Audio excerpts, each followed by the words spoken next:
the Once and Future Church. I'm David Larson. It's been a little while since I've sort of reacted to anything from Father Mawdsley. So you might wonder, why do I keep kind of wasting my time on this guy who's kind of a fringe nut job, sort of? But I do that for a few reasons. One is that he wears the priest collar. He might not be a Catholic priest in good standing with any faculties or anything like that. However, he portrays himself as a Catholic priest, and he is sort of something. His words are how a lot of different channels legitimize their views, and they try to use him as sort of, oh, this is the official Catholic view, this is the traditional Catholic view, that kind of thing. So it's really interesting to look a little deeper on that. Another reason is this week I saw that down in Mississippi, the oldest and the largest synagogue down there was lit on fire, and somebody committed arson. This 19-year-old kid went in there, and he said afterwards they caught him, that he did it because it had Jewish connections. Obviously, it's a synagogue, so, he's not the smartest kid probably. But he said it was a synagogue of Satan, and he said, Jesus is Lord. He was a Catholic school kid. And synagogue of Satan is a term that's used by people like Father Mawdsley. So I feel like their influence, it's got to be a little pushback on them, kind of important to look at that. And maybe the last reason I'd say that I keep doing it is my most popular videos. This one, last time I looked at this, I got a ton of views, and a lot of people, were watching it kind of with hate views, or not because they liked what I was saying. But that doesn't matter to me. That those views still count, and there's still engagement there. So I figured, why not do another? So you keep that going. So I looked through a lot of the people who commented, say, no, you need to really watch one of his teachings, get more of his ideology here. You don't just respond to him appearing on other shows and giving comments. Go to his channel and really get kind of his main teachings that he's trying to put out there. So you know what? I did that. I went to his Rumble because, like, any normal Catholic priest, he's been banned from YouTube and Twitter and all these other places. So, you got to go to his Rumble, which is crazy. It's like all these Holocausts and Hitler things. So I just picked one of them. Okay. We'll see if I picked the right one, if you guys think this is acceptable. But I didn't prepare anything to say here. I'm just going to play what he says and react to it as I feel the Spirit leads me. I picked this one partly because just look at that thumbnail. I mean, that took some work. He's got little stars of David. He's got Hitler there looking, real serious, with great leadership there, and kind of a Germanic sort of font, a Gothic font or something. He's got, oh, but he made a fatal mistake. So I figure this could be a winner. This could really let me know what it is that I'm missing here. That he's got some brilliant insights into into Hitler. So hey, let's let it roll. Is it possible to speak objectively about Adolf Hitler? Well, I think it is increasingly necessary, however difficult, because our enemies have programmed us to think that Hitler is the embodiment of evil. Oh my, we've been programmed, guys. See all these shows? They're making him out to look like he was a bad guy. So it's becoming increasingly necessary because all of a sudden people are trying to make Hitler look bad. So can't be having this program. We're being programmed. And that anyone who attempts to make an objective assessment is themselves a Hitlerite, a Nazi, and they're just dying to commit genocide. So if you're a little bit anxious when you hear me say, I want to ask, what is the greatest thing that Adolf Hitler ever did? And what was really the final solution? And what was perhaps the biggest mistake he ever made as a political leader? This feeling, to put it mildly, of apprehension to discuss these matters is planted into us by our enemies with decades of brainwashing. And there are two key reasons for this. The active reason is so that the enemies of mankind can label anyone else as the next Hitler. This is The enemies of mankind. Now, who do we think those probably are? I'm guessing he thinks the Jews. supposed to give the pretext for destroying that person and their country. For example, you call Saddam Hussein the next Hitler and wreck Iraq, or you call Gaddafi the next Hitler and level Libya, or you say Assad is another Hitler.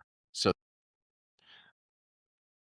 Okay. You picked 3 kinda bad examples because Gaddafi, Saddam Hussein, and Bashar Assad were all were all pretty evil dudes. And the funny part actually is the Ba'ath Party that both Saddam Hussein and Bashar Assad were part of was actually started by, Arab nationalists that were, Nazi very close Nazi allies, and the Ba'ath Party was actually started as an imitation of the Nazi Party. So you kinda picked bad examples there, bud. Sorry about that.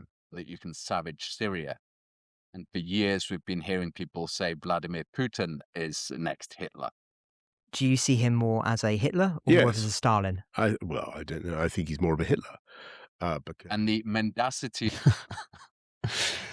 I mean, whatever you wanna say. I mean, Hitler, obviously, that's a high bar, but Putin is doing some he just wants to take over Ukraine, and so he's how many hundreds of thousands of people have died at this point.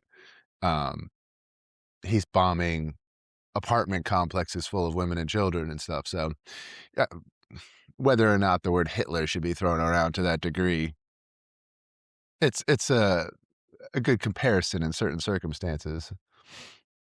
of all this is not just that none of these leaders are like this monstrous Hitler we've been told about, but neither was Hitler himself.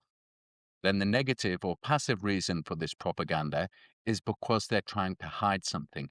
They Remember he said that Hitler wasn't even like this evil Hitler. So what was he like? We'll see. don't want us to find out what Hitler really did, because there are a couple of policies of his, which I'll come to in this video, which are absolutely needed today. And then by analyzing what I think was one of his greatest mistakes, we can hopefully shut down any temptation that some people have to repeat that very mistake.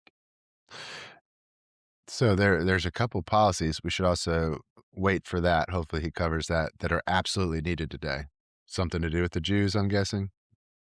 Now, to any of us, but especially to Catholics, it should be immediately suspicious if any human being is held up to be absolute evil. But when it comes to the good, we know that there were 2 persons on this earth who were absolutely without sin: our Lord Jesus Christ, because he is the Son of God, and the Blessed Virgin Mary, because she was immaculately conceived and she never sinned.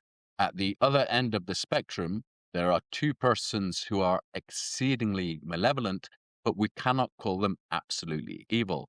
One of them is Satan, the devil. Now, his will is turned totally against God, and in this sense, he is completely corrupted in his will. His whole desire is evil. But in himself, in his being, he's ontologically good. He was made good by God. And insofar as he exists, his being is good.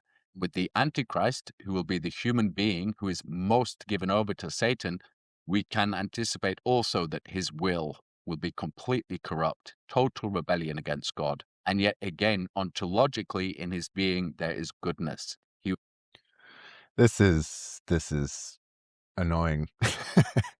He's trying to make some like theological argument why you can't call Hitler evil because only 2 people were ever good, and maybe only 2 are, going to be evil, and so everybody else is in between, and therefore calling somebody. It's like, okay, yeah, okay. If you want to get like real technical, God is the only one who's good, so you can't call anybody good. That's not how we use language, really. So if we say like, "Oh, Ted Bundy, man, that guy was evil. He was like chopping people up," you're like, "Well, technically, he wasn't really evil. He was just pretty like close to evil." It's like, okay, well, we know we're not saying that. We're saying Hitler did a lot of very evil things, and his character was really, really, really, really evil. Maybe not perfectly evil where there's no drop of good. Maybe he was nice to his dog or to Ava Braun or whatever his girlfriend's name was. I don't know. Yeah, you're right. I think that was Solzhenitsyn who said the line between good and evil goes down the center of every man's heart. So maybe in that like heart, if you could draw the line down the middle of it, most people will be like half and half or so, and then you could just really just have this tiny sliver of goodness. Okay, fine. He had a tiny bit. I don't know. It's just, I don't know. It seems like an annoying, kind of irrelevant theological point. Was made in the image of God, having reason and free will, but he himself has given this over to complete darkness. Every other human being falls between these extremes of good Sure. and evil. So if we take a closer look at Adolf Hitler, there are quite a lot of surprises. I will mention 2 good policies of his, so very good that I believe we need them today. Then evil policies of his, which are so bad that I could never sign up to the Nazi program. I'm going to give him credit for saying that.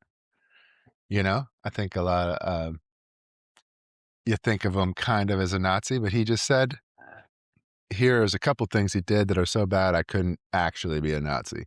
So he does a lot of justifying of hating the Jews. He does a lot of having the same premises of the Jews are evil. He does a lot of excusing away of the Holocaust, saying it probably didn't happen. He does, a lot of praising of good things that Hitler's done.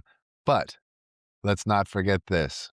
That is, to be fair to him, he wouldn't fully join up with them. So, way to go. You got like a little, like, I think everybody's hearts, they're not completely Nazi or not Nazi. Yours has a little glimmer of not Nazi in there, and I appreciate that. And finally, at an outstanding policy of his, which makes him one of the greatest political leaders of the last century. But in Hitler, Hold up. Did he just say what I think he said?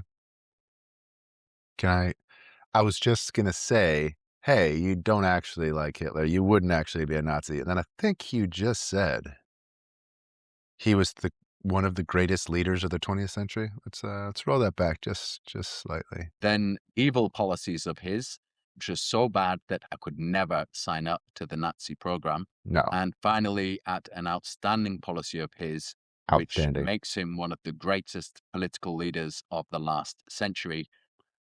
Okay, we're really gonna have to know what this policy is because it's so great. It makes just this one policy alone makes him among the greatest leaders of the 20th century. There's a lot of leaders. There's a lot of countries out there, and in a whole century, you probably had thousands and thousands of leaders. So this is one we're really going to need to pay attention to. What is this policy that if you just do this one thing, you're the greatest? But in Hitler's manner of executing it, I believe he made a colossal mistake. And I hope no one will ever try to do it again. It's in regard to the final solution. But the Whoa. So the final solution was the greatest thing? It just he kind of messed it up a little bit? final solution is not what most people think that it is. To anticipate that section of the video, do you believe that the final solution was forced deportation to Madagascar? Or was it expedited emigration to Palestine? Or was it expulsion eastward from the Reich into former Soviet territories? Or lastly, was it mass murder, gas chambers, genocide? The correct answer. Ooh, are we doing a fun quiz, like a Holocaust quiz with maybe the least reliable host ever? Is Madagascar.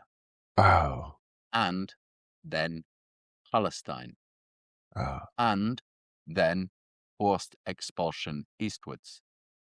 These 3 were successive variants of the so-called final solution. It was never genocide. There were no gas chambers. Okay. So you have they're talking about various plans. How many Jews made it to get Madagascar? Maybe I could look that up later. I don't think there's a lot of Ashkenazi Jews in Madagascar. I could be wrong. And then forced east, and then Palestine. I'm pretty sure the Grand Mufti Amin Husseini met with Hitler and said, "Do not send any Jews here. We'll just help you, along and support your idea of killing them all." So hopefully he's heard of Grand Mufti Amin Husseini, the Palestinian leader at the time, who collaborated with Hitler on killing the Jews so they wouldn't go to Palestine. I don't know. He seems like the no gas chambers thing too is a ridiculous statement. I have a video that if anybody's interested in this, I interview the United Kingdom's foremost Holocaust denial expert. He's a historian, and you can go a couple back in my YouTube channel and find it. But he goes over all this. He in depth goes over all of the Holocaust myths, like that there were no gas chambers. There's a lot of detail on that, on you know from all sides, from the German side, from the Allied side, from everybody, showing that, to their credit, the Germans were very good record keepers. So they they don't try to deny any of this stuff. But um, I guess what he's saying is, we'll see what he's trying to say. I don't think he's trying to say that the Jews are actually hanging out in Madagascar right now, and we just didn't know about it. And to be convinced of that, I can recommend to you this series of books, the Holocaust Handbooks, which are probably the best research in the world into that. This was actually mentioned. The guy's name is Rudolph. I forget his first name. Gerard Rudolph, something like that, who made this series, the Holocaust Handbooks. And it's a popular one among Holocaust deniers. But we discussed it in my video with the Holocaust expert, and he says they took a line of scientific inquiry in a bunch of different directions, and pretty much all of them have hit dead ends. Like, what if this certain gas that was used, wasn't used, and we could find there was no evidence? The guy who made them actually tried to sneak into Auschwitz and take samples without checking with Auschwitz. And he made some claims, but he took it from the outside. So there wasn't evidence on the outside of the wall. On the inside, they've tested all of it, and they found, however many years later, 60 years later, there still is really heightened evidence of the chemicals that you would expect. So he even looked, he was kind of a failed PhD student in chemistry, and his experiment didn't even look for the right chemicals. So all the real chemists looked at his claims, and they're like, he snuck out these samples from the outside of the wall. He looked for the wrong chemical, and then he says, "Oh, see, no gas." And these are the books he's recommending. They also do things like, they used wooden doors. Yeah, you can make wooden doors. This has been looked into really carefully as well. Like, a ship is made out of wood. It keeps water out. You can really seal them tight, and they show how they did it. They filled the inside with all kinds of foam and different things, and then so they made a really airtight door where the outsides of it were wood, and then the inside was filled with all these things. And then there was another door that was more porous, but they said that one wasn't a gas chamber. That was like actual showers. So all these things have been looked into and found really dumb. But there's some of these guys. Also, the guy who made that, he was arrested for hanging out at parks. He moved to the U.S. and he was like hanging out at parks at 5 a.m. naked and near like playgrounds and stuff. And he got arrested. He's a weird guy. So, okay, you really recommend these then, huh? Subject, and they don't leave the received narrative with a leg to stand on. Or if you're not so much into reading, you could view some of these videos on this Rumble channel. And his Rumble channel.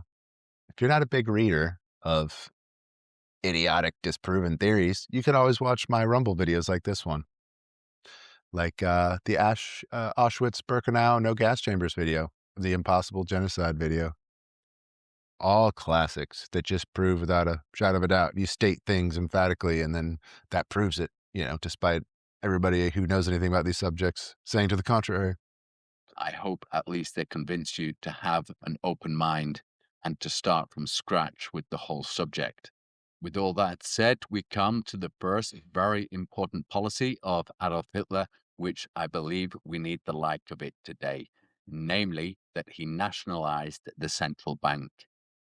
Here's a report from the 3rd of May, 1933, on the website of the US Holocaust Memorial Museum. And the effect of this was that the interest payments on the national debt were no longer going to foreigners, to the bankers, to Jews, but This is always the angle they take. It's really interesting. It's just like they go back to these medieval like suspicions of the Jews and stuff, like about banking and usury and all of that. So I guess the first good thing he did was kick the money changers out of the temple to kick the Jewish bankers out. Um, Somebody once had this chart of all the major banks and how, like, I mean, Jamie Dimon is Greek and that O'Malley or whatever the Bank of America guy is Irish, and just had all the heads of all the different banks, and it's like, I mean, I bet it's probably more than average because Jews, any high value career line of work, engineering, science, medicine, law, you will find the Jews often are more overrepresented there. But there's a lot of other reasons for that. They're highly educated and motivated culture. You could say the same for Chinese Americans, and there's a couple other ethnicities. So, okay, the bank thing. Not surprising at all. He would say something going like that. back into the country itself. And this is why, within a couple of years of being elected to office, he solved the crisis in homelessness, and 6 million unemployed people found jobs.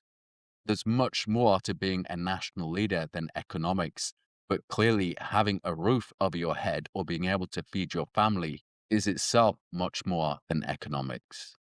The people who hate Hitler with every fiber of their being will protest that he didn't nationalize the central bank. He privatized it. It went to his Nazi cronies. Others will say it was still in the hands of the Jews. In fact, some of these people say Hitler himself was Jewish. There's so much misinformation and misdirection just so we don't get to the truth of it. But the point of nationalizing the central banks is not merely that you spare your nation those huge interest payments on a deliberately inflated debt, but that you're no longer paying these countless millions to the enemies of the country, to men who want to destroy your country. This is the tragedy of inescapable debt. It's not enough for them, the usurers, the moneylenders, to get individuals and families into debt. They get whole nations into debt, designed to keep them in it. And from Now, this has been something throughout history that has happened where people voluntarily take on debt because it's a gamble. Both sides are taking a gamble. If you default on a loan, it hurts the person who gave the loan. But also, you know, if you take on too much debt than you can handle and it bleeds you dry, as he's saying. But that is something that actually makes economies run. Because if I want to start a small business and I go to the bank and I convince them to give me a small business loan, they're not like trying to screw me over per se. They're trying to take on what's the risk to us? Does it look like he could act? They're like going through my payments to see, could he actually make these payments? They're taking on risk. And that's what's made economies go. That's what makes it so that if you want to start a business, or if your business wants to buy a car and you don't have, you have a work van, you don't have 60 grand on you, you can gamble on the future earnings. You say gamble, but it's a risk based on what you believe your future earnings are. Same thing with getting a degree. You can take out loans. I don't have 100 grand, for a 4-year education on me, but I think if I were to get this degree, like doctors take on a lot of debt. If I were to become a doctor, I believe that I could then go on and repay this. Lawyers do the same. People do the same thing with a car. Maybe you don't have enough for that. Houses, oh my goodness, you're paying tons of money in interest, but it's worth it to most people because the alternative is generally to pay rent and get keep none of the principal, keep none of the payment.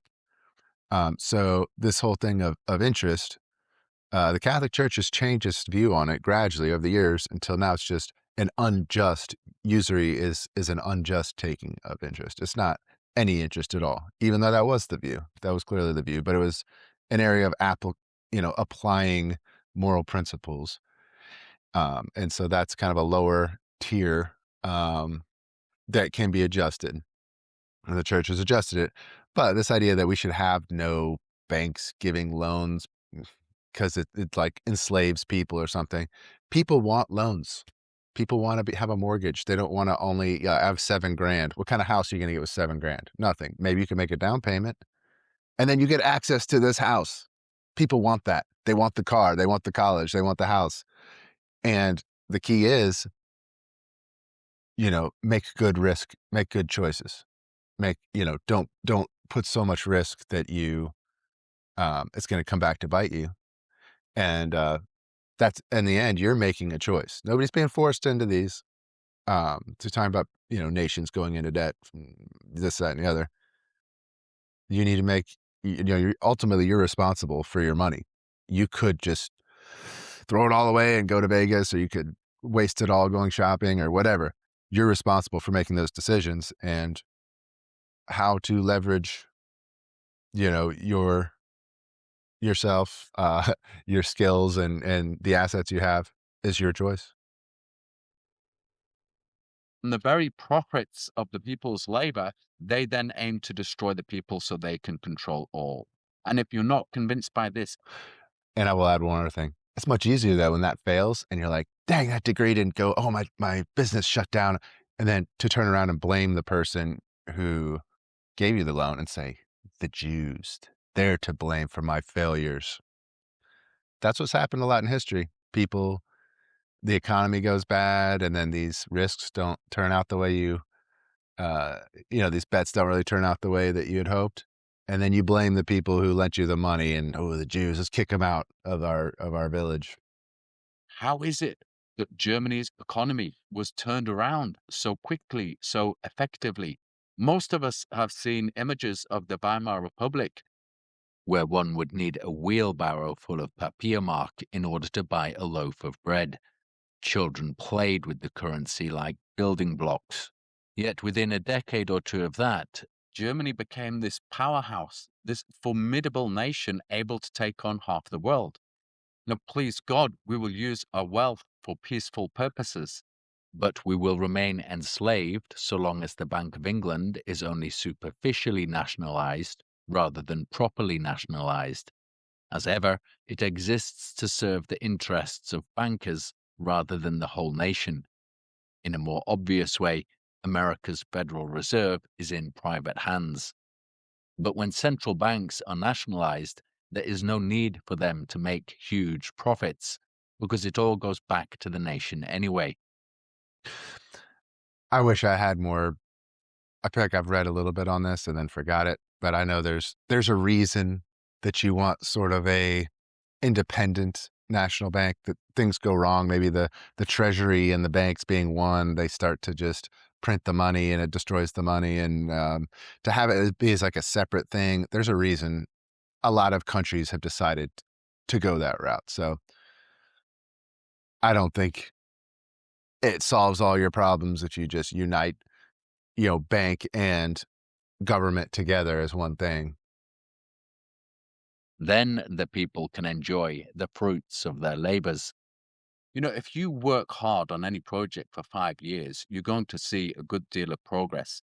Imagine when a whole village works hard in cooperation. In 5 years, it will make a massive difference. And what is that then for a whole nation? When they don't have to give a decisive cut of the fruits of their labor to their enemies, to people who have contempt for them. And I believe it's because of the I don't know. Is this still the Jews? Are they our enemies? They're ones that have contempt for us? Because I don't think the banks are just, have a big Star of David over them. As this is the Jews. Like if the local credit union that I'm a part of just gives me a loan, or even Wells Fargo, I don't think they're my enemies trying to kill me. They want me to make those payments. They would rather I do that, and I'm making the choice to do it. But yeah, it's very convenient to frame it that way, isn't it? independence of their central bank from the international system that Saddam Hussein was targeted, and then Gaddafi. Though the Greater Israel Project wants all these countries in chaos, they're content to have a non-violent relationship, like with Saudi Arabia, if they're integrated into the Jewish financial system. The second laudable policy of the Nazis I'd like to bring up here was the book burning. We're told that this was against freedom of speech, a measure of tyranny. That's not the case. What they were burning was pornography, materials subversive to human nature and human society. This video looks at 3 Jews who were leading figures in the sexual, philosophical, and spiritual derangement which swamped Berlin. Were there any Christians or heritage-wise, German heritage, nominal Christians? I'm sure as well, but you just picked 3 random Jews. Probably important ones. I think, like as I said, Jews are overrepresented in any career path that is high value because they're very ambitious and motivated, educated people. You see them in a bunch of high-profile jobs, and a lot of kind of looking at the vanguard, the future. They're at the cutting edge of a lot of things too. Sometimes with terrible ideas. But what you do find is the terrible ideas on the left, like Marxism or, I don't know, other left-wing thoughts. And then you get like on the right, you get a lot of these free market economists, Milton Friedman, that were also, it's like total control or no control. Either way, a Jewish person was there, a lot of the big thinkers. But does that mean what? Either way they win because the Jewish guy thought of it? No, there's a lot of people who rallied around both of those ideas, total control, no control. So doesn't mean much. Through the 1920s up until Hitler came to power, namely Magnus Hirschfeld, Felix Teilhaber, and Wilhelm Reich. The Nazis targeted their works in particular, including literary, lobbying, and surgical efforts to promote transvestitism. The Nazis also burnt books of secret societies and those promoting revolution and communism. Because they had such a close eye on Bolshevik Russia, they could see how this meant the death of a nation. Today, we should make pornography illegal so that those who produce it are prosecuted. We should make transgender surgery illegal so that those who perform it, especially on children, go straight to prison. For communism, it should just be exposed for the godless evil that it is. And if the church would step up to the plate and condemn it as she used to, then there's much more chance for politicians and philosophers to do likewise if the Jews don't own the media and the universities so that people have enough objective information to reject it for themselves. All right, as a somewhat conservative Catholic, yeah, I'm against pornography. I'm against transgender surgeries. So yeah, I think those are both great enough harms that I think I would agree they should be illegal. Pornography could be difficult. Sometimes, like Thomas Aquinas talks about this, where something is gravely immoral. Like he uses prostitution as an example, but it would be very difficult to kind of crack down or cause a greater disruption to society. Pornography might be to that level, just to the ubiquitous nature of it. It's everywhere. But I think there should be laws around it, making it less likely, etc. Transgender surgery for kids, like you said, yeah, obviously that should be illegal. And then communism, burning books about it. I don't know. I just think he was saying that freedom of speech, it's not a freedom of speech issue. I think if you burn books about different things. That's that's just not a good way to go. You can argue with ideas. I think you cause so many other problems with sort of a totalitarian society that destroys information, especially in the internet age. It's kind of cat's out of the bag with a lot of ideas. Somebody's discussing an idea with you online. What are you going to do? Like erase? You're going to burn their com box reply or their, you know, social media post? No. These are not incidental points. The enemies of the state seek to stoke perversion and revolution because they hate order. They hate the Christian order. And speaking of which, now I come to a wicked policy of the Nazis, which was euthanasia. Basically, the Good. state-sponsored killing of the disabled or the mentally ill, which nobody has a right to do. It is God who gives life and God who deems when it will be taken away. No one can arrogate that to themselves. If there is a death penalty as part of the criminal justice system, that has to be on God's terms. And for this reason alone, euthanasia, had I been around at the time, I would have come into conflict with the Nazis. And there was a sizable number of Roman Catholic priests who were sent to the concentration camps, including many who died there. Yes, that's Maximilian Kolbe. And trads are always quick to point out he wasn't, um, a lot of his opinions on Jews were kind of like, sadly, a little bit like this, not to the same degree, but he would say things about, the Freemasons are a Jewish conspiracy. I mean, if you know much about the Freemasons, here in America, for example, in Scotland and places, um, deists and Anglicans and a lot of Protestants were in there. It wasn't just Jews. It was more of a freedom of religion, freedom of conscience.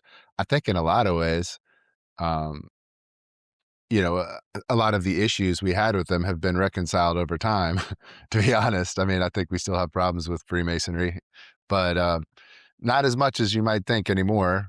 If there's some global conspiracy, I guess we'd be against that. But the idea of freedom of speech or freedom of religion, yeah, that's fine. But Kolbe, he thought the protocols of the elders of Zion, like the trad anti-Semitic people will put, oh, here's what he thought about that.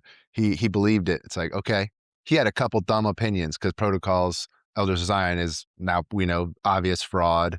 And we know Freemasons aren't a Jewish conspiracy. It's, multi-religious thing. So he had a bunch of dumb opinions of a lot of people at his day did. But his group, his monastery was saving Jews and they hated the Nazis and he was in a Nazi concentration camp. So I think he had some bad opinions on it, but then when it came down to it, he helped Jews escape in his monastery. So, and the wider Catholic Church was much better on it.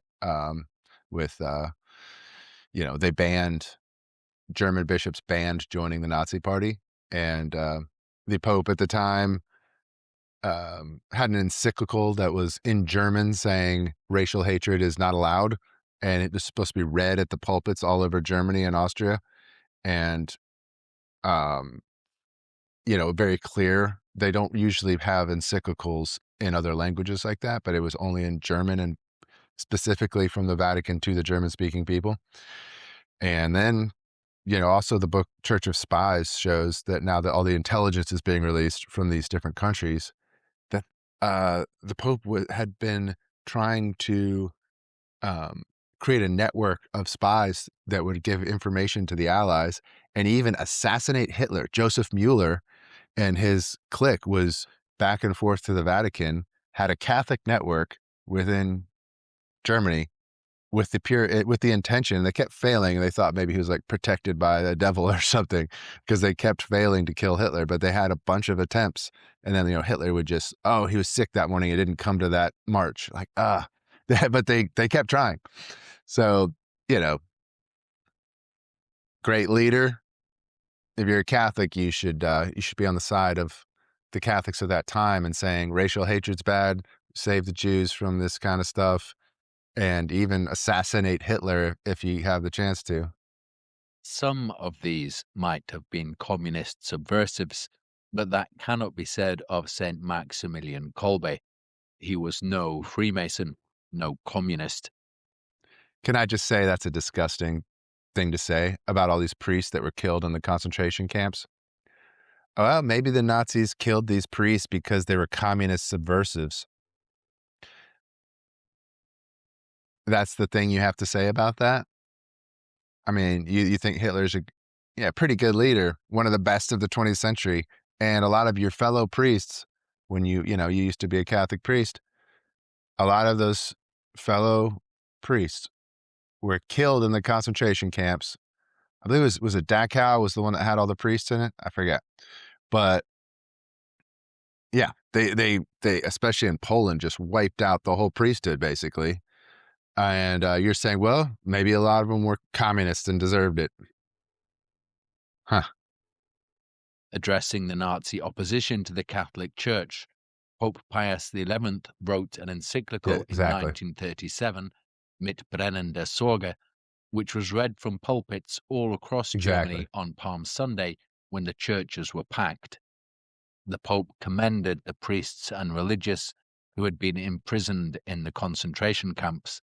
He condemned the systematic hostility against the Church, including against Catholic schools, in violation of the 1933 Reichskonkordat. He condemned attempts to banish the Old Testament in schools as a blasphemous rejection of Jesus Christ. He lamented that children were compelled to take part in sports to the point of obstructing Sunday worship against the best German traditions. We do similarly today. The Pope comforted Catholic parents who were denied a free vote on their children's education. He protested that organizations like the Hitler Youth were demanding a devotion to the state that belonged to God, noting that however noble the race or the state, they are not above God who planned them. Therefore, He also said, don't make an idol of race, and spoke against racial hatred. So hopefully he didn't really get into that too much. But I'm glad he did mention this because that was the Nazis closed down the Catholic schools, sent the priests, to concentration camps, a lot of them. They closed down the Center Party, which was the Catholic Party, and they banned that. They basically destroyed the entire Catholic Church. So for a priest to say one of the greatest leaders, and it's pretty ridiculous. aggressive paganism and any other system which seeks to compete with Jesus Christ comes to nothing. God shall laugh at them. Hence, many of us Catholics and others are averse to Adolf Hitler because of his quasi-religious exaltation, for example, at these huge rallies, which entail the reduction of the people to a mass. Now, there's nothing wrong with massive crowds turning out to greet or cheer their monarch, their king, their leader, and the Germans had many reasons to love Hitler, but the uniformity of it strikes me as totalitarian. Oh, it strikes you a little bit that way? Even though they had a ton of reasons to love Hitler? Okay. And the Labor Corps, armed with spades. As they march towards the camera and swing right, watch the sun glint on bright steel.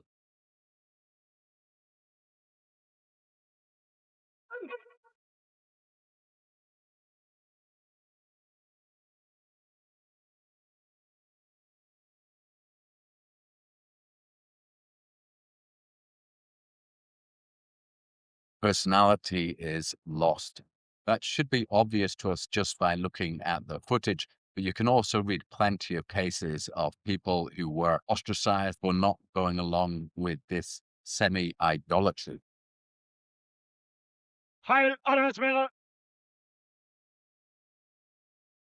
So these mass rallies, maybe it suits some cultures, but I doubt it very much, and at least the English sensibility recoils from it. And again, it's good when you can love your queen or your king or your president, but these regimented displays do not look at all healthy to me. I would hate to have been there.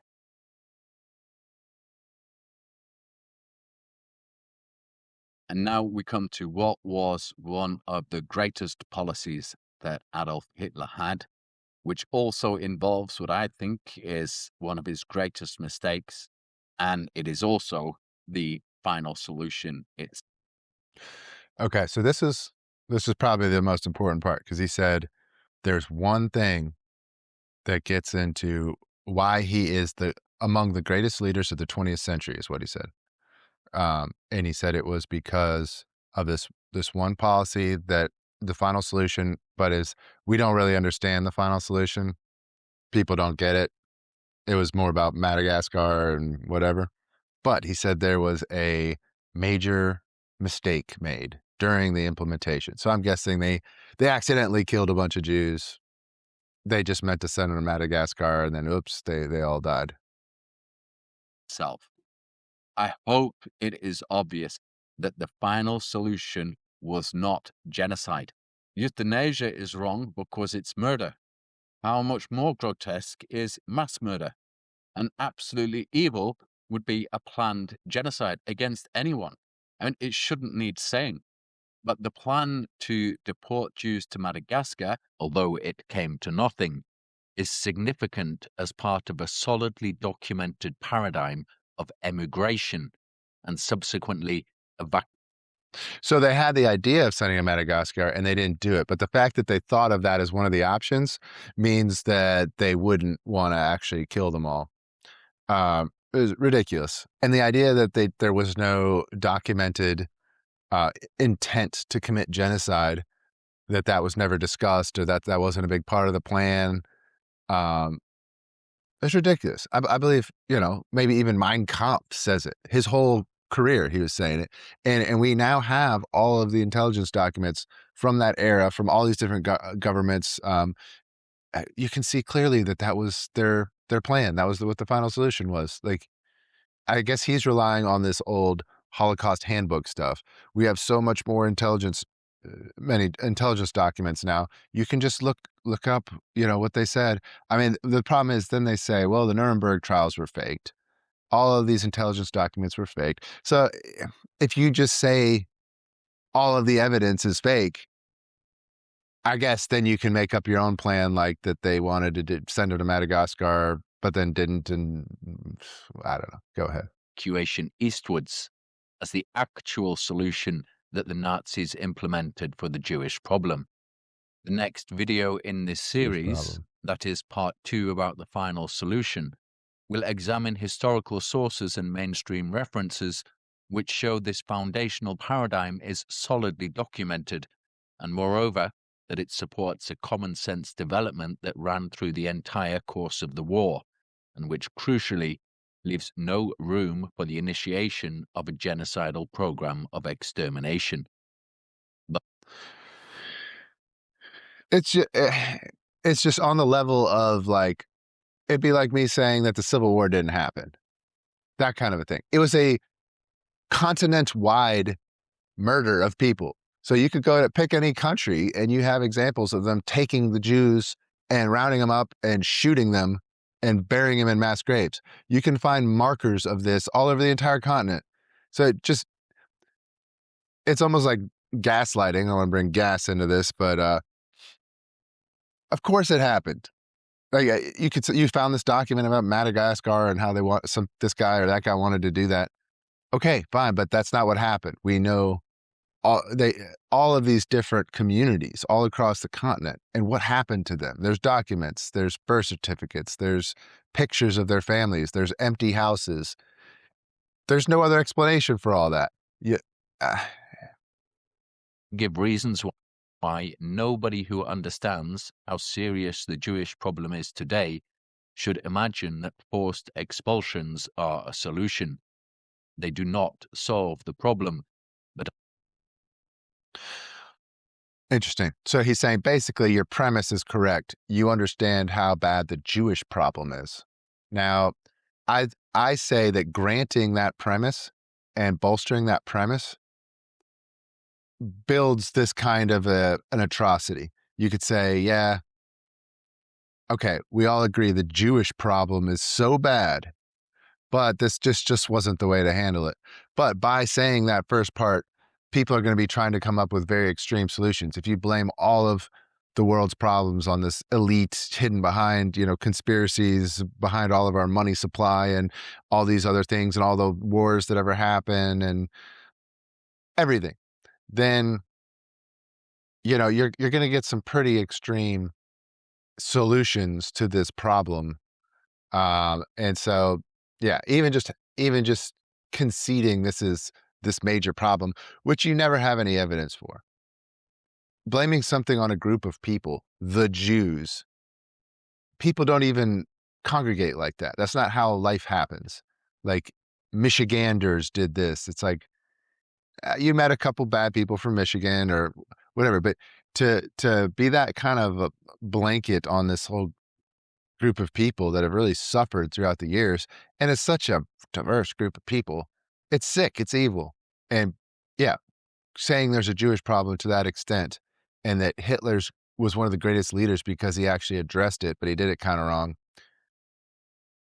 You've accepted enough of his premises and his motivations to be complicit.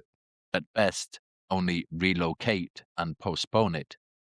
To begin with, sending Jews to Madagascar would have been absolutely unfair on the indigenous population. Why should they have to receive all these Jews?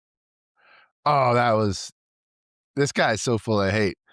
So for a second there, I thought he was going to say it'd be absolutely unfair to send the Jews there. That'd be mean to the Jews. Then he paused and said, to the Madagascar people, because why should they have to deal with Jews? It's like, dude, have you ever, he just needs to hang out with some Jews, man. Jews are cool people. They're usually really intelligent and they're very artistic usually. Like there's a reason a lot of the best musicians and filmmakers and novelists and all of this have been Jews. They're very creative, fun people. Just think of all of our comedians, Marx Brothers to, Adam Sandler, or I don't know, Jon Stewart. I don't agree with him on everything. Or, there's people from all the way through that were hilarious.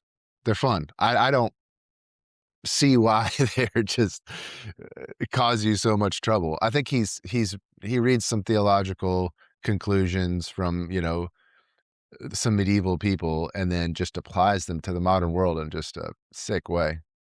And the same is true of Zionism. The Zionists and the Nazis collaborated to help tens of thousands of Jews emigrate to Palestine. And what a misery that has caused for the Palestinians and the neighboring countries. No, it was more like the Palestinians collaborated with the Nazis to kill the Jews, and the Jews had zero other places to go. The first Jews that had immigrated in big numbers there were already some locally, but were from Russia after an assassination of a czar. It got blamed on the Jews again, even though it was this larger network of far leftists. But there was a pogrom against the Jews. A ton of them came down earliest 20th century to Israel from Russia, Ukraine. And then after that, then you have these Western European, there's nowhere to go for them there. I mean, Madagascar maybe, but they come down to Israel. And then you have, soon after that, all the Mizrahi Jews in Iraq and Egypt. These aren't Zionists. These are just, they didn't even want to leave. They're just kind of pretty much culturally Arab Jews that are now the largest ethnic group in Israel is Mizrahi Jews from the Middle East. And they all moved there. But these people just wanted a safe zone. The Palestinians, there were not many Palestinians there, first of all. I mean, a lot of these people are coming in once the Jews created orange groves, once they made these desolate desert areas habitable, then a bunch of from Egypt, Turks that aren't even Arab. You can see it in a lot of their last names and stuff. They're from other places and they came in too. And that's probably fine as long as everybody can get along.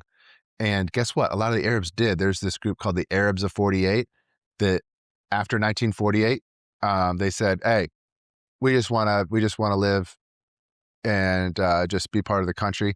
They're about a fifth of Israel, 20% or so of Israel are these Arabs of 48.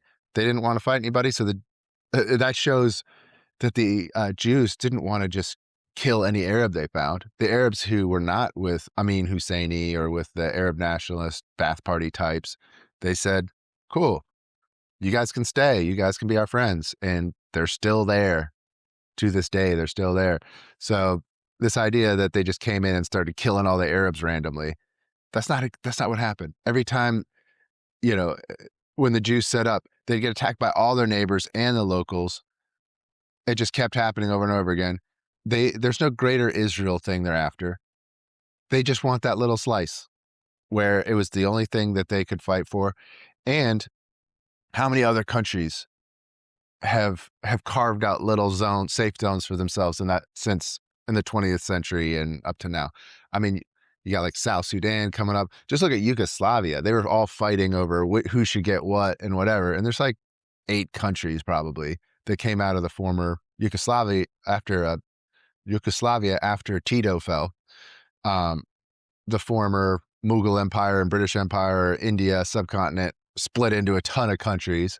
They're all fighting each other and that happens all the time. You're just obsessed with this one example because they're Jewish. The ultimate phase of the final solution was the forced expulsion of Jews out eastward from the German Reich into Poland, and then from Poland into the former Soviet territories. Today would say the Baltic states, Belarus, Ukraine. All right. I hate to stop it so much, but yeah, that's just going to work out? You're just going to kick all the Jews out into some other country? Like, that sounds like something that would not go very smoothly, even if that hypothetically was what you planned, which Hitler planned, which it wasn't. But I mean, I'm sure that was part of it. Just kick them all east and let the Soviets deal with them. But that wouldn't really work. Like if we had some racist, government takeover that was like neo-Nazi and American. It's like, we're kicking all the black people out and we're sending them to Canada or to Mexico. And we just push every black person into Mexico and then a bunch of them die. It's like, well, Mexico didn't ask us to do that. And that's really inhumane. And yeah, a lot of them would die if that was your insane plan that you say made Hitler the greatest ever. The reason I believe this makes Adolf Hitler one of the greatest political leaders He of said it our again. century is that he actually tried to address the Jewish question. Now, I think the policy he resorted to of That was like one of the most evil things you could say, man. You're just a piece of shit. I think of how many people died because of all this. You are such a asshole. Sorry to swear, but I'm so glad you got your faculties all taken away. Piece of trash. Oh, the reason Hitler is one of the greatest leaders of the 20th century is because he actually did something big on that whole Jewish question. Anybody who has anything nice to say about this guy, invites him on their show, is evil. expulsions is a profound mistake. We'll come to that. But he put so much of the national resources and took on massive international risk to get this done to protect his people from the Jews, in complete contrast with Churchill, who, though he grew up and was hostile to the Jews through to the 1920s, from the brink of bankruptcy, he was rehabilitated by the focus group, mostly Jewish businessmen, and after that, he was forever in the service of Zionism, and betrayed England and Great Britain for the Jewish cause. Likewise, Roosevelt bringing America into What an World idiot. War II to serve the Jews. To serve the Jews. Yeah, that's why it wasn't because of Pearl Harbor and Germany's ally Japan hitting us there, and then us realizing there's no way out of this. The Axis powers are out of control, attacking the whole world. That wasn't why. It's just because we were controlled by Jews. This guy's a moron. Of material online from contemporary sources, if you're not yet convinced of that. I gotta pause it there because I'm getting a little worked up. Just that this guy has this much cultural influence, and he's this evil and wrong, and just all of his views are just dumb too. Like he just like takes some document and takes it way out of contrast, and then draws a really dumb connection between, well, because they thought of this thing in Madagascar, that must mean there was. It's like all of your premises are dumb, and then you draw bad conclusions on them, and some of your premises are so evil and obviously leading to deaths of millions of people, he's just a terrible person. But I will say one thing. I said he was a piece of trash or piece of shit or something. I would say I'll take that back to the extent that he's a child of God and God loves him. And so I think I should have charity on everybody in that sense. I want him to go to heaven. I want him, I have goodwill towards him. But his ideas, his character, his whole presentation is all evil. I know he said not everybody's all evil, so I'll grant him 5%. There's a couple things he said. Yeah, he's not Satan incarnate. However, he's a terrible person. You know, if you get up to that 95% awful person, but I don't want to. I do think Christians need to have charity on all and will the good of every single person, and I would include him on that. So to that extent, I'm sorry, but awful person. Finally, before I come to the video where I want to show documents and historical references to back up these points, is why I think the expulsion is a mistake. It's not only that it's completely unfair on the recipient nations to have to take these Jews, and not only because it's So these poor Jews are getting killed and wiped out and tossed out of their homes, all their possessions taken. His concern, like it was with Madagascar's, it's just totally unfair to send these these disgusting people to these other countries. That's just unfair on Russia. It's unfair. Anybody should have to be near a Jew. Counterproductive, because the Jews, don't forget, they have enough contempt for Gentiles as it is, but they believe their own propaganda and they want revenge. And if they go to another country, they will remember for generations and generations to seek revenge, as those Jews expelled from Spain in 1492 went to Holland and England, and for centuries wreaked their revenge on Spain. And how Jews who went from Germany to America or Palestine have achieved a frightening subjection of Germany since then. And they will use any powerful nation to do this. They'll use England or America, use our money, use our men, use our blood to wreak their revenge on the world. But the deeper reason that expulsions are wrong, it's just like these broad statements. The Jews they have long memories. It's like, what are you talking about? This like alien species or something. Like, yeah, you hurt anybody, they're going to be mad and want revenge. Or, you know, he's like treating their mentality like it's a inhuman other species of weird. is that God himself wants us to overcome the Jewish evil through charity, through love, through self-sacrifice. F off, man. And if anyone argues with that, let them just look at the crucifixion, or let them look at St. Stephen, the first martyr. But this is honestly probably the most annoying part about these videos from people like this, is they're like, Hitler was the greatest leader of all because he really tried to stop the evil of the Jew and you know, explain away the whole Holocaust and build up every single premise of them. And then you end with like, this should all be done with love and charity. I just can't like take that seriously at all from people like this, because your whole worldview and everything you're pushing is pure hatred and just treating people awfully and treating them like they don't have any rights or shouldn't be loved, you know, and then you're saying, oh, but charity and this, it's like, no, that's not what you're about. Don't pretend that's what you're about.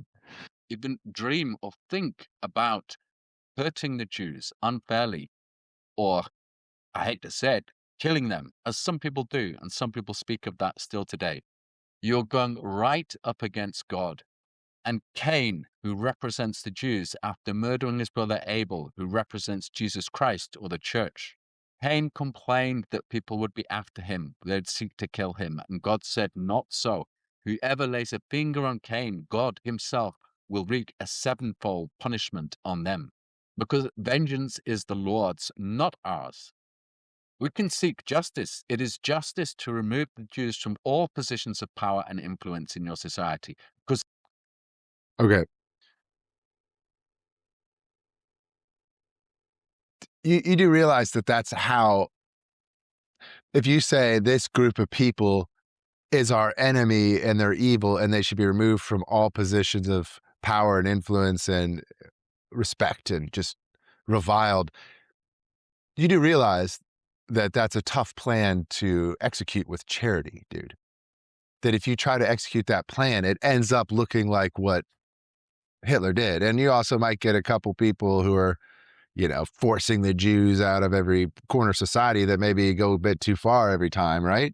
It always ends up as a pogrom. It always ends up as genocide. So this idea that you can forcibly segregate Jews from any influence. So would that include all the amazing things Jews have done in America? Think of all the movies that are made by the Jews, all the music, all the art, all the books. I'd say it's crazy. It's like half of the important American and Western things that are done with high intellectual value, and you just want to not let them do that. What, like Princess Bride, that was made by a Jew. Am I not allowed to ever? I have to just burn that in your giant pile of Jew material that you hate. Like, I don't know. That's just a random one, Rob Reiner. But there's so many Jewish people, Star Wars, like all this stuff. No influence, no cultural influence. You can only do that with extreme violence. And so, yeah, that's not happening with charity. They're only going to corrupt it and take over to enslave.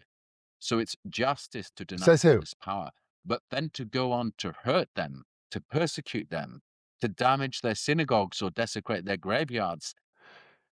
To persecute them. What do you call removing them from all areas of society of influence and culture and all that? That's not persecuting them? This is unjust. It's evil, and God will not stand for it. Psalm 58 as well, the church fathers tell us again, is do not harm the Jews. Slay them not, for God has his reasons of preserving them right unto the end. They will be key in defeating the Antichrist.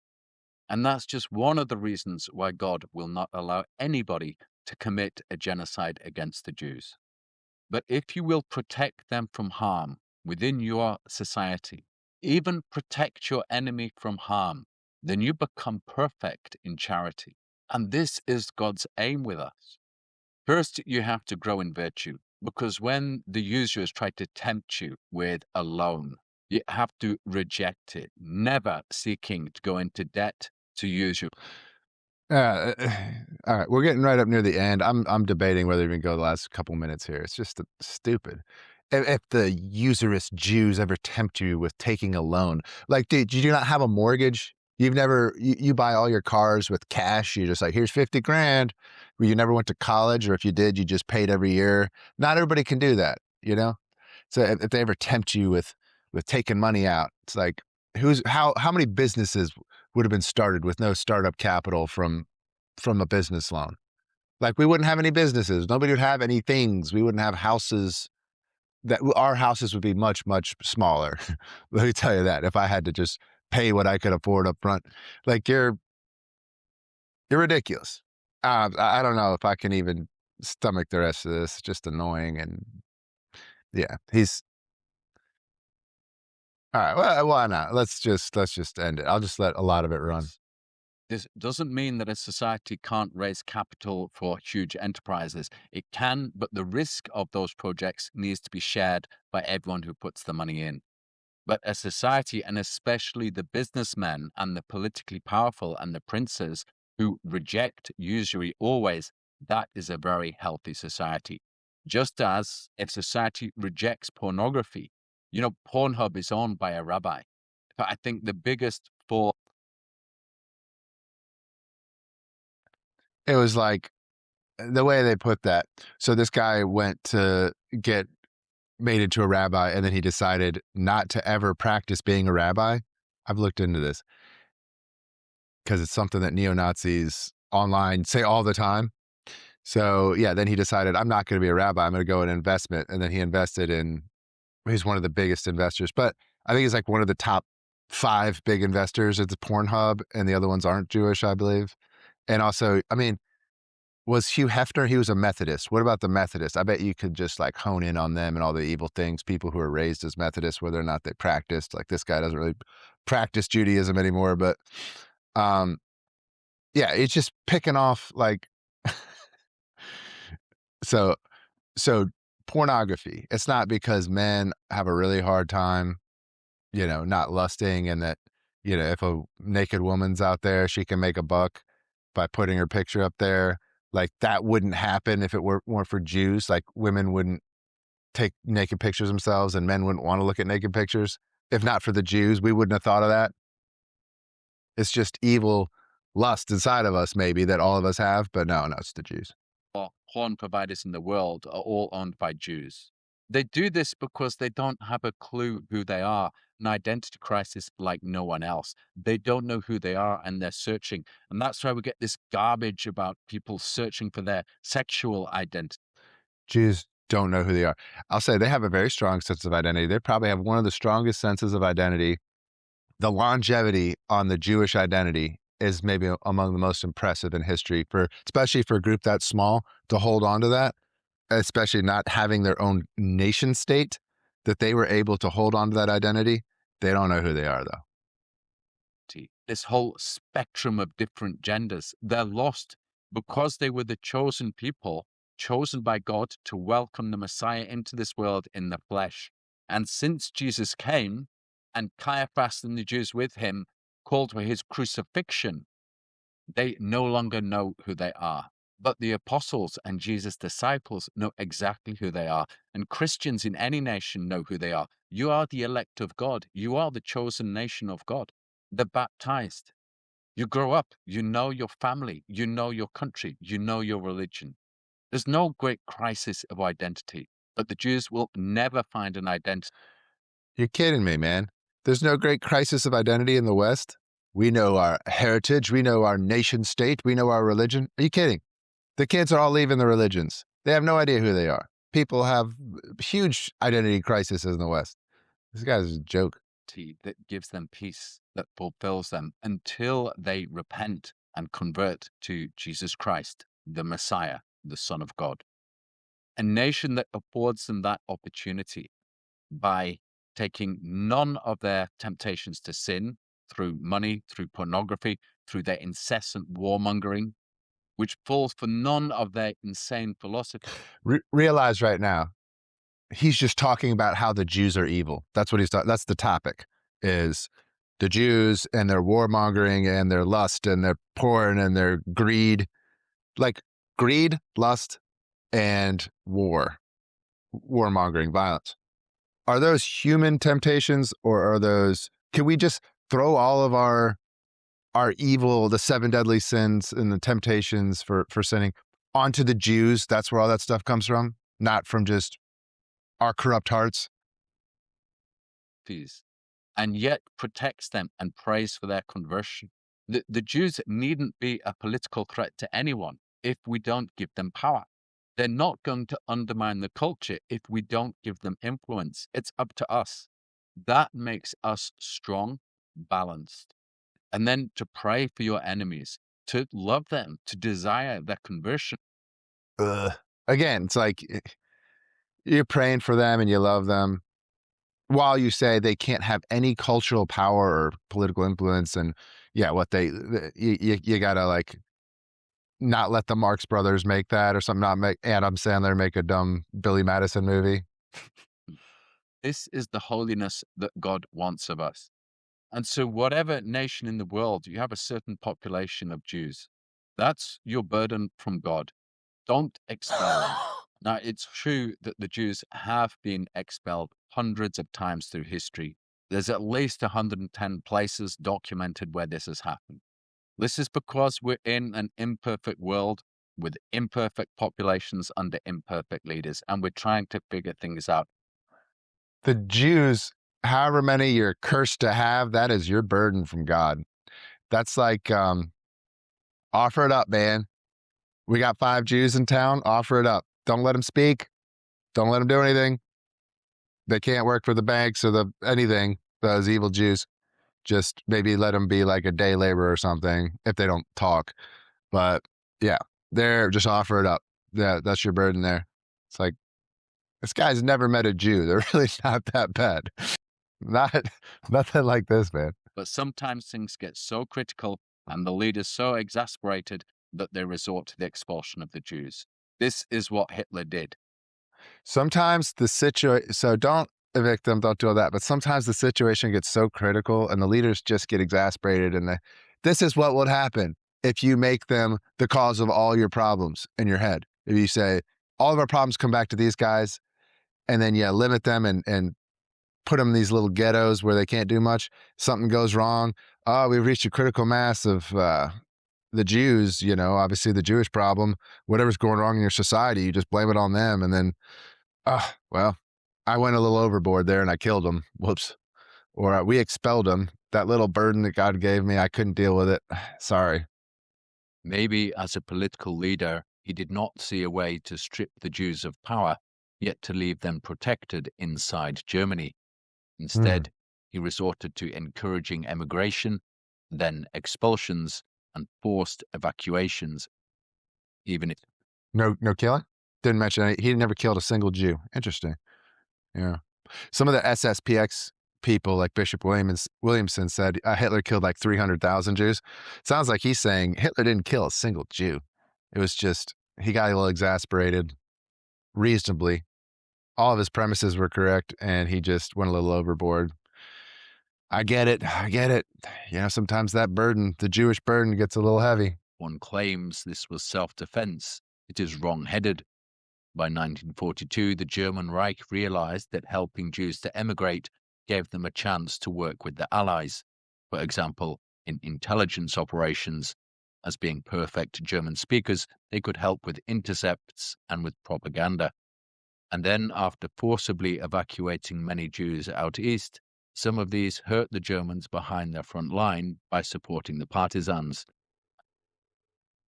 What, are you talking about during World War II? Some of the Jews didn't go along with the Nazis? Oh, what jerks.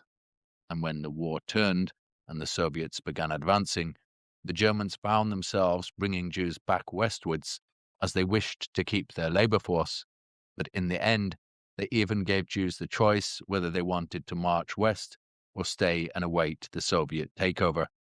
Large numbers chose to return to the Reich, minus, of course, all those who had died in the camps, whether of sickness, neglect, or maltreatment, and the many who had died on the transports, and those executed, including the large numbers who were shot in reprisals for suspected support for partisans. So he did say that some were shot, and but for reprisals.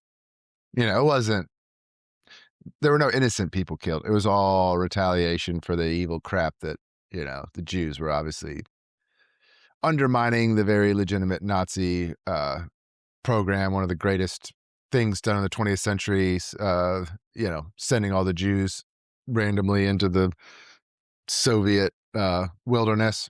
Brilliant idea. Jews were undermining it, though, so reprisal killings, kind of understandable. This coldness of heart would be the Nazis' downfall. The Jewish problem, though it have social, economic, and geopolitical consequences, is nevertheless, at root, spiritual. There can be no victory over hardness of hearts by allowing one's own heart to grow blind to Jesus Christ. So the Germans would have been better off if they had never displaced a single Jew from Germany, Austria, or elsewhere. Politics is the art of the possible, and it's up to the political leader to discern that.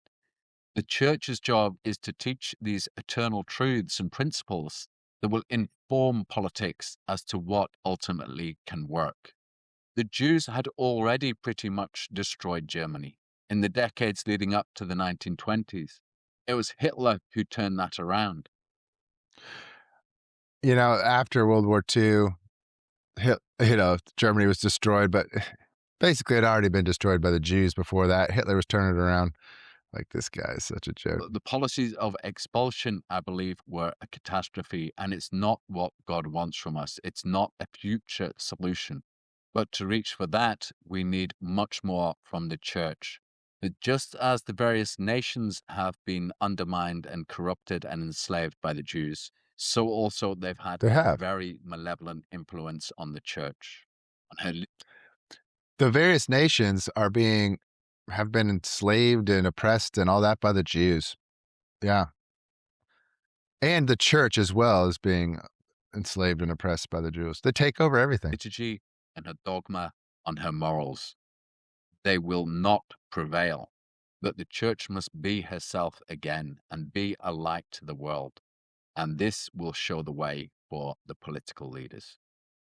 All that I'll come to, God willing, in future videos in this series, the first of which will be part 2 to this video, which will examine historical sources and documentation as the basis of the arguments made here.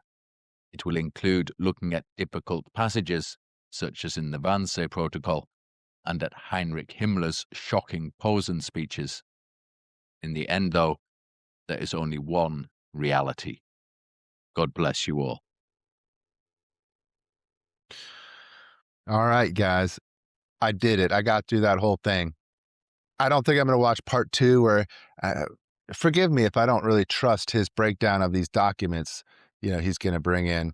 So apologize. I'm not going to watch part 2. So, but in this one, basically, I think we could break it down that he sees the Jews as being kind of behind all the evil in the world. They're behind all the pornography, all the wars, all the banking and the greed, and, all of the debts that nations go through, all the wars they go through. They just cause trouble wherever. And Hitler was the greatest leader of the 20th century, one of the greatest, because he actually put real effort into trying to get rid of the Jews. But he did it the wrong way. And so it's kind of convoluted there, because then he said it's not really a good thing to do to expel them, because that's what he says, that's what they're trying to do. They weren't trying to actually kill them. They're just trying to expel them. And so he said, that's actually not the thing to do. What you should really do, if you're a good Christian, is you accept all the premises there of somebody like Hitler, that they're the problem, blame everything on them. But the way you deal with them is you just cram them in these little corners where they don't have any political influence. They don't have any cultural influence. They can't affect the media. So that's what you really should do. And you do that with love. And he said, but sometimes some leaders, he kind of understandably get exasperated, and they reach a critical point where they have that burden, the Jewish population, it pushes them over the edge, and they ended up acting. And you shouldn't do that. But he kind of says, in so many words, it's pretty understandable that pushes them over the edge, because the Jews are just so evil, and they're our enemy, he said multiple times, and they enslaved the world, and they infiltrated the church and destroyed its liturgy. And so all in all, he's just a terrible person. There's nothing redeemable about anything he said. He's redeemable. And, I hope for the best for him. I hope he converts to real charity, not this kind of like charity where you get to just enslave, Jews and say it's for the good of society. But, I think he's basically very, very misguided. I don't know what happened to him in his life, but he became a terrible person, and he's influencing the Catholic world, even though he had his priestly faculties taken, and he got kicked out of the FSSP, and now he's got like maybe sort of something going on with the SSPX, where they're kind of like they call themselves Catholic, but they're not in communion with Rome. So one of these fringe groups, that part of the reason that they're not in union with Rome is because they won't accept that the Holocaust happened, or Bishop Williamson didn't. And I believe he's dead now. So maybe they'll be able to say, hey, the new SSPX people, we do believe in the Holocaust. Although if you're bringing in people like this guy, you're not really doing yourself many favors, I'd say. So all that to say, this guy's got a really shitty ideology. He's a pretty shitty person. And that's really too bad, because I think some people are motivated by good things. where they're like, I want the goodness to prevail across society. I want order. I want love. I want families to flourish. Like they have maybe good things in their mind, but then they create maybe a scapegoat, like the Jews. They're responsible for all war and porn and violence and lust and greed and everything. And then, yeah, they just forget that actually you have some evil inside your own heart too, and actually it's taking over. So, pretty evil guy. And if any of you out there like him, I would suggest you have a long conversation with some Jews and just get to know them and be like, wow, just, check off all, get offline for a little while, maybe stop watching videos of really weird dudes like this and get to know some Jews in your town. And you'll find, hey, this guy's not really trying to influence me to worship the devil or look at porn. He's pretty good guy. We can have some Manischewitz together. So that's all for now. Hopefully guys like this have seen their 15 minutes of fame and will just be seen as disgusting like he is pretty soon.